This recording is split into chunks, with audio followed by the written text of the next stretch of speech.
Now dear student, we are going to discuss question number 10.23, and in this question it is given to you two vessels have the same base area but different shape. Clear? So first of all I am drawing here. Let's suppose this is a container, or we can say let's suppose this is a vessel. Clear? Let's suppose I am taking here, this is a vessel. Clear? This vessel is given to you. Two vessels have same base area. I mean we can say this one we have base area, this is same. Clear? And we are having, let's suppose we are also having one more container, and this container is also having same base area. Clear to you? Yes. So two vessels have same base area but different shape. The first vessel takes twice the volume of water that the second vessel required to fill a particular common height. Clear? So now we can see, let's suppose if I am taking here, this vessel is filled up to this level, this vessel is also filled up to this level. Clear? And both are having same height, so I can say this value we have, that is h, same. Clear? So in this question it is given to you, is the force exerted by water on the base of a vessel the same in the two cases? Yes. Now first of all listen carefully.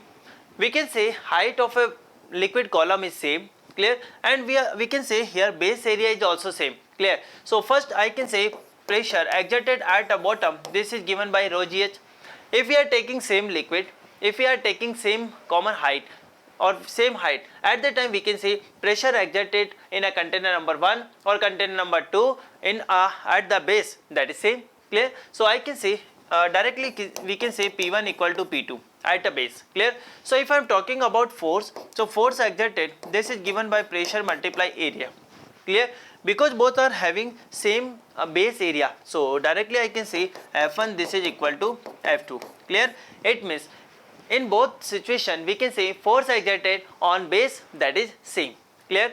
Now if I am talking about part number 2, it is given in a question, why do the vessel filled with water to the same height give different reading on a weighing scale? Clear? Now listen carefully. Actually if we are talking about weighing scale actually provides you, this is mg. Clear?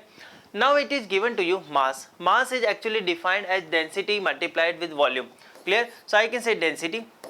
In both container we have water, so I am saying density is same. Clear? If I am talking about volume of water in a container, and this is g. Clear? Now in this question it is given volume of a water is 2 times compared to container number 2. It means I can say volume 1 is greater than volume 2. So definitely I can say here value of weighing scale, it will be more for a container number 1 compared to container number 2. Clear? It means I can say value of weighing scale for the container number 1 is greater than 2. Clear? So this is all about this question. Clear?